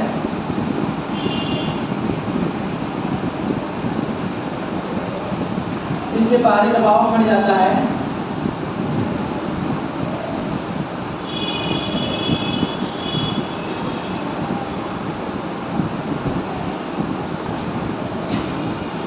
और इन चट्टानों की खुद की यानी सौ के प्रेशर, सौ का दबाव के कारण ये थोड़ी फैल जाती है। और इन चट्टानों के सौ के दबाव जो प्रेशर होता है के कारण वो क्या करती हैं? फैल जाती है। तो इसमें थोड़ी टूट फूट की क्रिया होती है।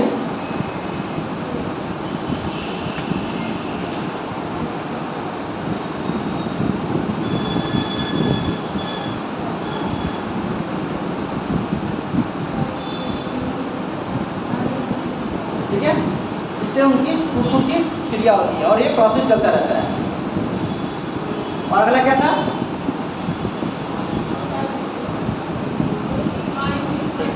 वायु।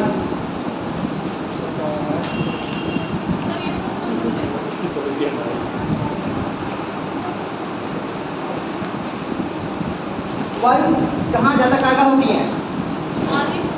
ज़्यादातर भूस्थलीय क्षेत्रों में होती हैं। आपके छत्रक शिला ये सब चीज़ें जूझें और सब कहाँ बनती हैं? भूस्थलीय क्षेत्र में मिलती है ना सब। मतलब जो छत्रक शिला होता है, जूझेन होता है, ये सब चीज़ें हवाओं के चट्टानों के बार बार टकराने की वजह से, हवाओं के जो मैंने बताया था आपको कि चंद्रक शिला में क्या होता है आपका,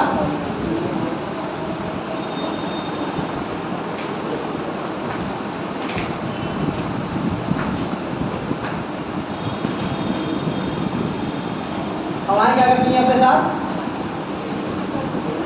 कण धूल के कण चट्टानों के कण लेकर उड़ती हैं।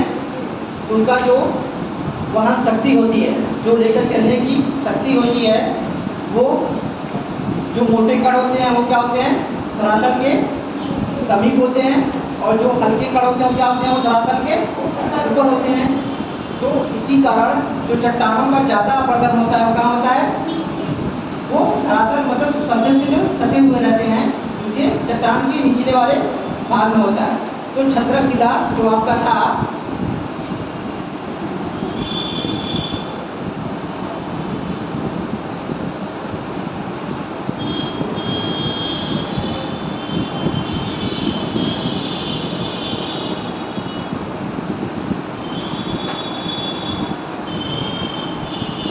ठीक है, ये चट्टान है मान लीजिए, इसका ये नीचे वाला क्या पोर्शन कितना है, सत्ता है, ठीक है। इसका रीजन क्या है, जो हवाओं के कण जो हवाएं अपने साथ जो कण लेके चलती हैं, नीचे में क्या करती हो, ज़्यादा हैवी और नुकीले कण होते हैं, और ऊपर वाले भाग में क्योंकि उसको ज़्यादा ऊपर तक घुमा नहीं पाती है, उनकी शक्ति क्या होती है, कम होती है।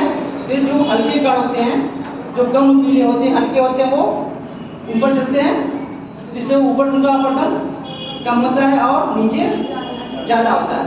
ये रीजन है, ठीक है, इसलिए ऐसा निर्माण होता है। तो ये जो ही चीज़ें हैं, वायु वाले क्षेत्र, जो वायु वाला जो भी चीज़ें घटना घटती है, ये ज़्यादातर कहाँ होती है, मरुस्थलीय क्षेत्रों में होती है, क्योंकि वहाँ पर क्या होती है, हमारे चलती रहती है वायु के कण वहाँ पर पर्याप्त मात्रा में पाए जाते हैं। जैसे मान लीजिए हम किसी आद्र क्षेत्र में कह दें, तो आद्र क्षेत्र में क्या मतलब सारे कण क्या होंगे, जमीन पर रहेंगे, तो वो हवाओं के साथ क्या होंगे, उड़ने के। आप देखते हैं बारिश होती है तो आंधियाँ चलती हैं, तो कैसा लगता है, मतलब धूल कण आते हैं नहीं आते हैं, नहीं आते हैं, नहीं आते, कहाँ आते हैं, बारिश होने के बाद। तो आर्द्र भूमि में क्या होता है, वो हवाएं अपने साथ वो नहीं ले जा सकती हैं, इसलिए ये क्षेत्र जो वायु वाला जो भी जितना भी अपरदन चीजें होती हैं, ये कहाँ पर घटती हैं, उष्ण और मरुस्थलीय क्षेत्रों में होती है। ये चीज ध्यान रखना आपको, ठीक है।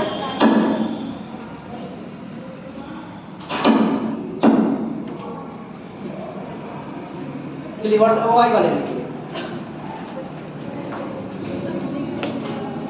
इन क्षेत्रों में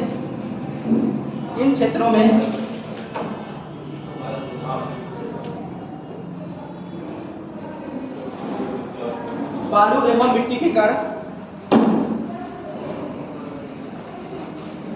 बालू एवं मिट्टी के कण, इन क्षेत्रों में बालू एवं मिट्टी के कण बहुतायत मात्रा में पाए जाते हैं, बहुतायत मात्रा में पाए जाते हैं, अधिक मात्रा में।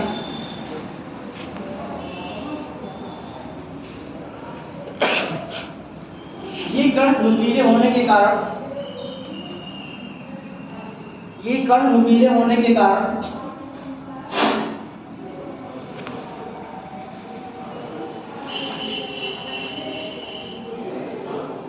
किसी भी सेल से टकराकर, किसी भी सेल से टकराकर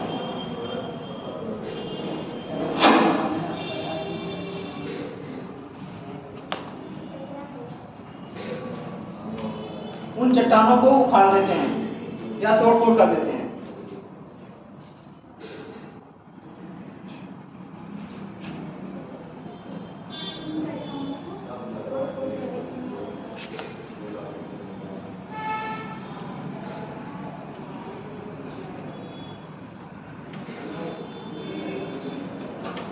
ठीक है, लैंड स्लाइडिंग कर लीजिए। भूस्खलन, इसी में भूस्खलन, लैंड स्लाइडिंग।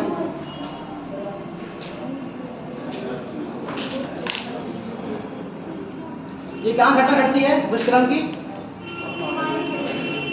पर्वतीय क्षेत्रों में। हिमालय नहीं, हिमालय रीजन का नाम मतलब हो गया, ठीक है। तो आप कहेंगे कि मतलब नीलगिरी में नहीं घटती है, आपने कहा हिमालय, नहीं, हिमालय क्षेत्र में। हिमालय क्षेत्र में नहीं, मतलब ये पहाड़ी क्षेत्रों में, ठीक है। कहीं पहाड़ ऐसे हैं जहाँ पर पहाड़ी क्षेत्र ऐसे होते हैं जहाँ पर हिमालय नहीं होती है, ठीक है।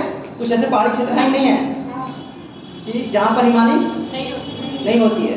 तो ऐसे करना है, ऐसा नहीं करना है कि हमें हिमालय क्षेत्र में, क्या करना है, पर्वतीय क्षेत्रों में, ठीक है। जहाँ भी वर्षा काल से पहले क्या होता है, वर्षा काल में होता है कि वो चट्टानें क्या होती है, ढीली हो जाती हैं, फिर उसके बाद गुरुत्वाकर्षण के कारण और स्लो के कारण क्या करती हैं वो चट्टानें फिर टूट कर नीचे गिर जाती हैं। ये भी एक अक्षय में आ गया, तो इसमें लिखिए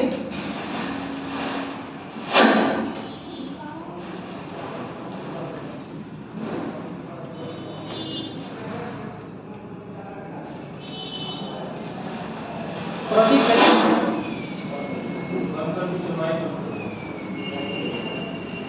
पर्वतीय क्षेत्रों में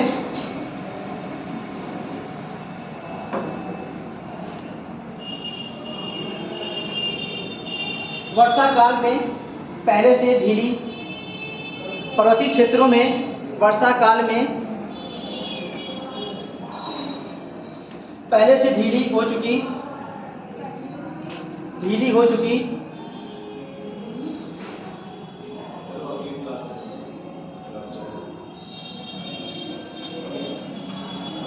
अवसादी चट्टानें वजन में भारी हो जाती हैं। अवसादी चट्टानें वजन में भारी हो जाती हैं,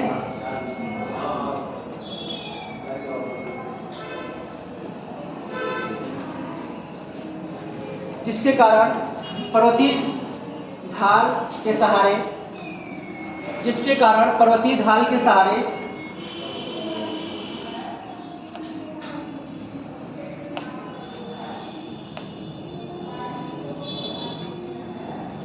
नीचे लुढ़कते हुए आते हैं।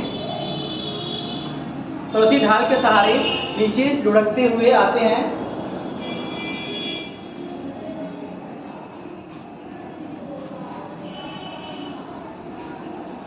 और मार्ग में स्थित चट्टानों को रगड़कर तोड़फोड़ करते हैं, और मार्ग में स्थित चट्टानों को रगड़कर तोड़फोड़ करते हैं।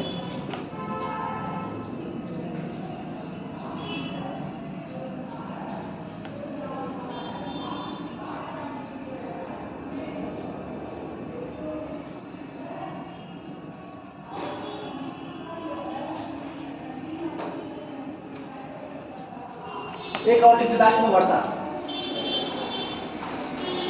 वर्षा रेन,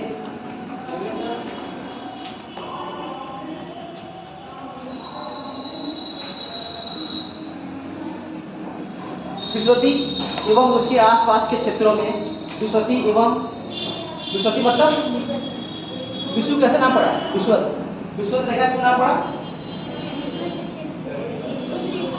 इसे भूमध्य रेखा भी कहते हैं और विश्वत रेखा भी कहते हैं। तो विश्वत क्यों कहते हैं,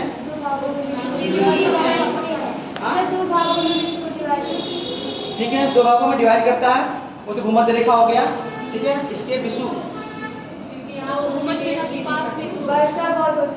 नाम सुना, विषु से ही क्या हुआ है, विश्वत पड़ा है। यहाँ पर सूरज किरणें क्या होती हैं, सीधी पड़ती हैं, ठीक है, इसलिए उसका नाम विश्वत रेखा, ठीक है। तो ये विश्वत और उसके आसपास के क्षेत्रों में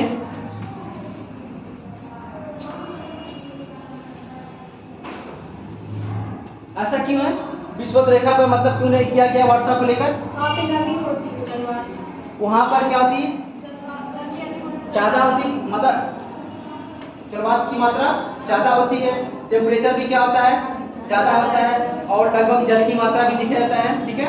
तो वहां पर अक्सर क्या होती है, संवहनी वर्षा होती है, जो भी वाष्प बनकर ऊपर उठा और सीधा, अक्सर पूछा जाता है कि किस क्षेत्र रीजन में शाम को 4 बजे घनघोर वर्षा होती है, घनघोर वर्षा किस रीजन में शाम को 4 बजे के आसपास होती है। तो वो कौन सा रीजन है आपका, विश्वत रेखा क्षेत्र का ही है, क्योंकि इसमें क्या होता है, दो बार बहुत ज़्यादा गर्मी होती है, उमस होती है, भाप बनता है, ऊपर उठता है, उसके बाद वो बाद में संग्रहित होती है, फिर उसके बाद वो वर्षा के रूप में आ जाता है।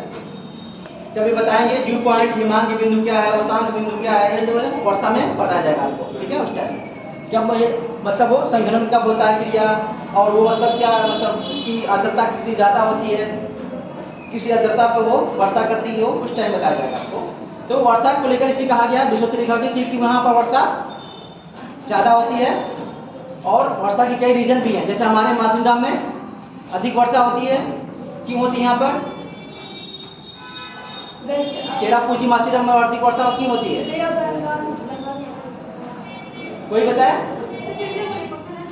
अपने यहाँ मेघालय में चेरापूंजी और मानसूनराम में वर्षा ज़्यादा होती है। सबसे ज़्यादा विषुवत वर्षा कहाँ होती है? हमारे मानसूनराम में होती है। क्यों होती है? ये तो विषुवत रेखा पर नहीं स्थित है, फिर क्यों होती है?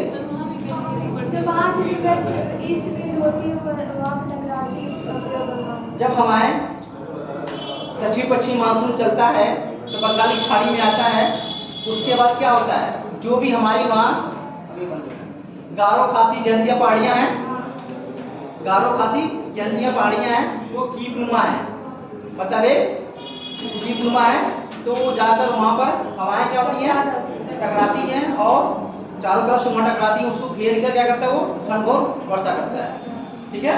ये रीजन है, इसलिए यहाँ पे ये देना आपको। विषुवत रेखा का अपना अलग है, इसका अपना अलग है। तो लिखिए विषुवतीय क्षेत्रों में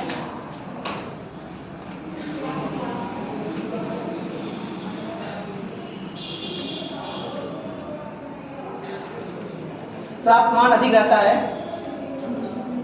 तापमान अधिक रहता है,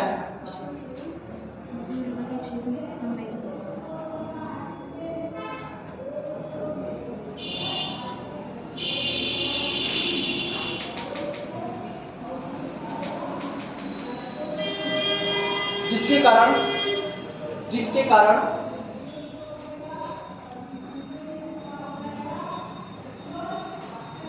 पृथ्वी की चट्टानें फैल जाती हैं।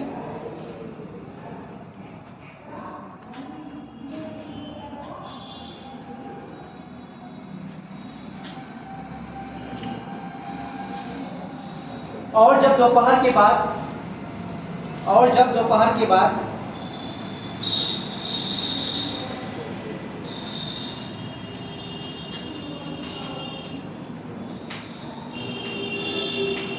भारी वर्षा होती है, और जब दोपहर के बाद भारी वर्षा होती है,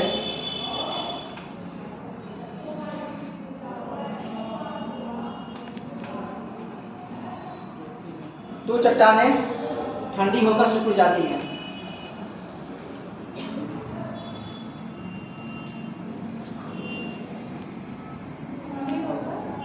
सिकुड़ जाती हैं,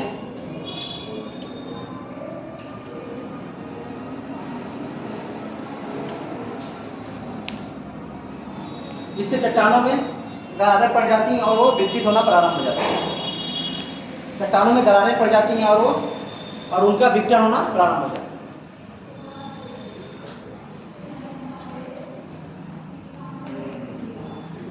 और भी छोटे छोटे हैं जो इससे जिम्मेदार हैं, ठीक है।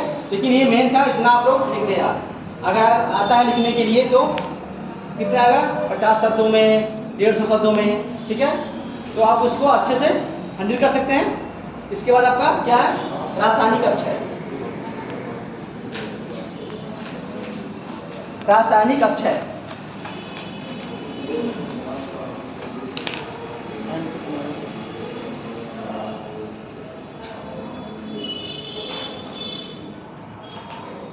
इसमें लिखिए, जब चट्टानों में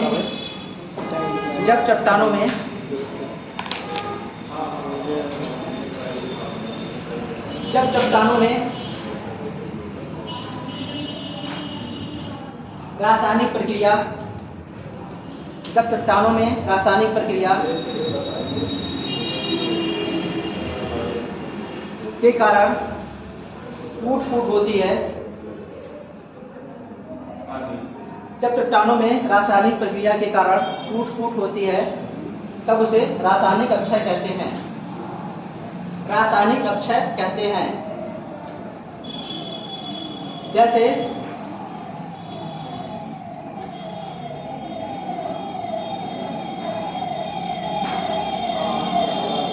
ऑक्सीकरण,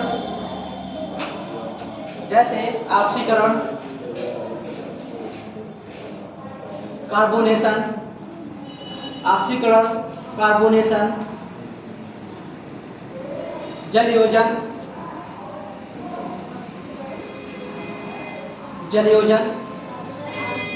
हाइड्रेशन, जलयोजन और घुलन, हाइड्रेशन, जो खुल जाती है चट्टान।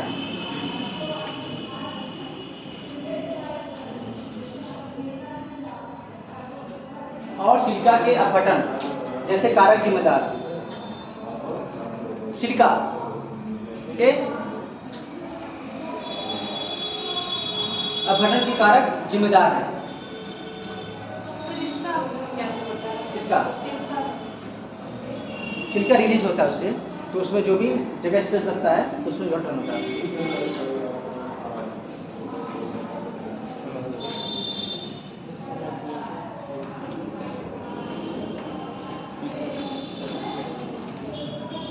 ठीक है, ये हो गया। ऑक्सीकरण लिखिए, ऑक्सीकरण।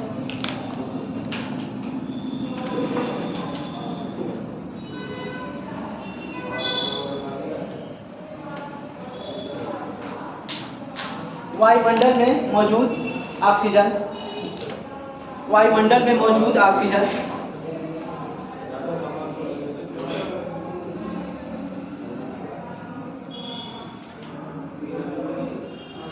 वायुमंडल में मौजूद ऑक्सीजन चट्टानों के साथ प्रतिक्रिया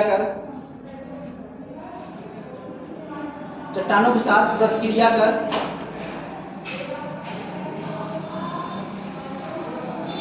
ऑक्साइड का निर्माण करता है। चट्टानों के साथ प्रतिक्रिया कर ऑक्साइड का निर्माण करता है।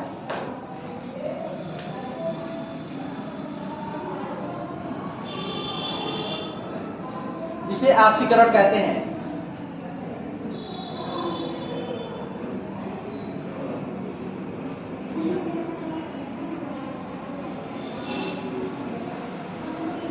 इस प्रक्रिया का सर्वाधिक प्रभाव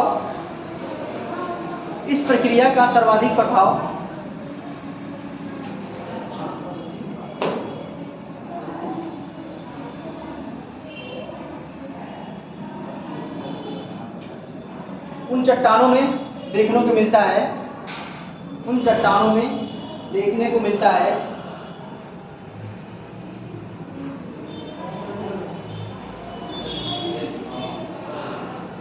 जिसमें लौह खनिज की मात्रा अधिक होती है।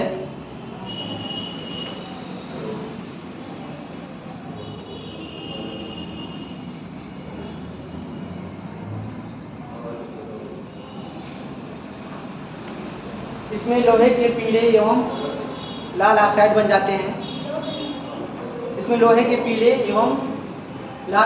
जाते हैं।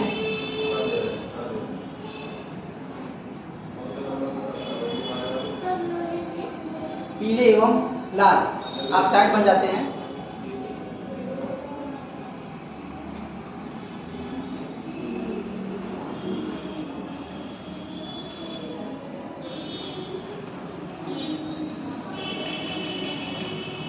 जिससे जंग लग जाती है। लोहे पर क्या होती है? जंग लग जाती है और ये जंग चट्टान को नुकसान पहुंचाती है। जिससे लोहे पर जंग लग जाती है और ये जंग चट्टान को नुकसान पहुंचाती है।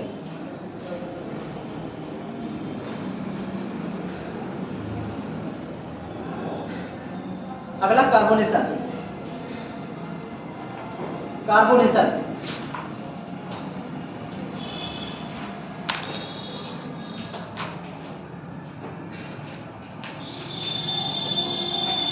जब जल में घुला हुआ कार्बन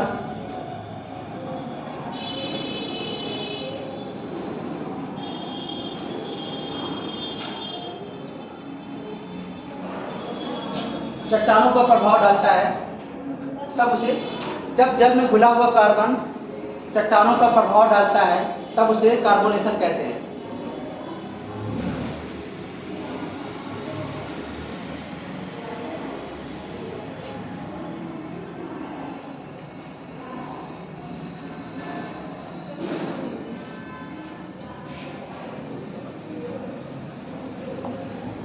कार्बोनेशन द्वारा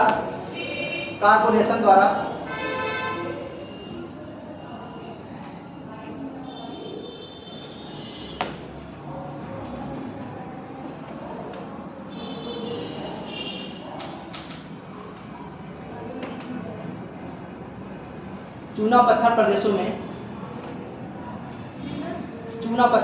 में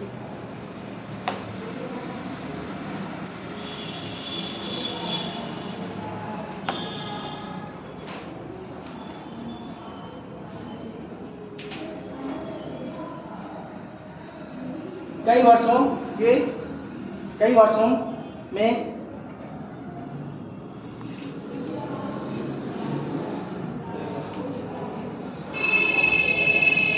कुछ सेंटीमीटर नीचे चला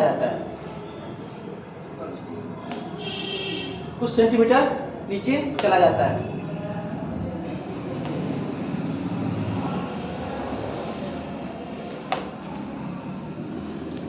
जिससे भूमिगत गुफाओं का निर्माण होता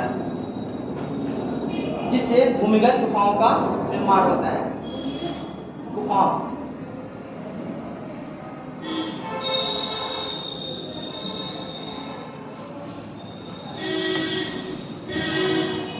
अगला जलयोजन या हाइड्रेशन।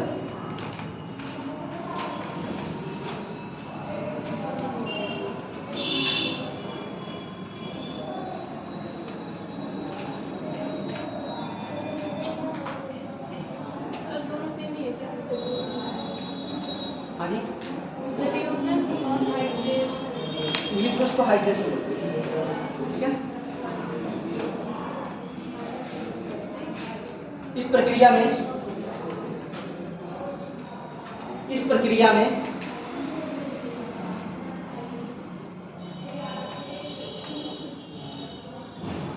सैलों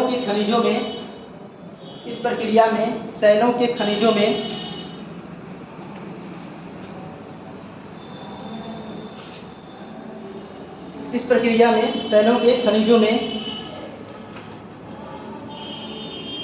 जल अवशोषित हो जाता है।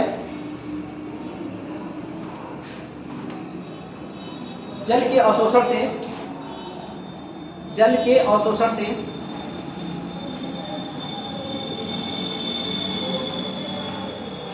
सैलों का आयतन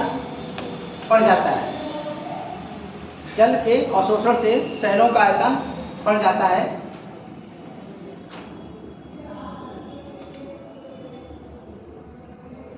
और सैलें टूटने लगती हैं।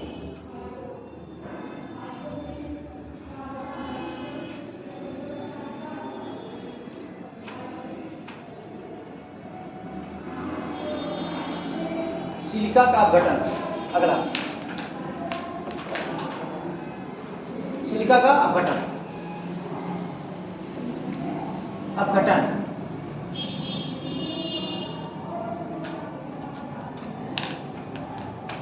इस प्रक्रिया में आर्द्र प्रदेशों में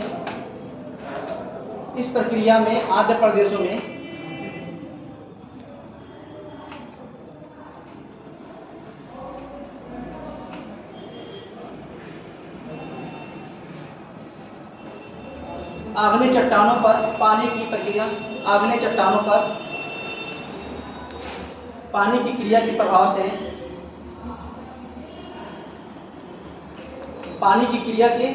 से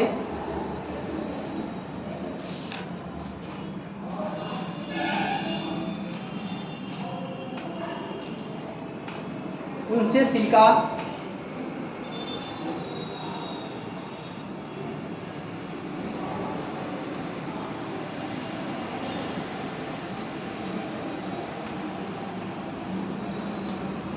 एवं अन्य तत्व तेजी से अलग हो जाते हैं। सिलिका एवं अन्य तत्व तेजी से अलग हो जाते हैं।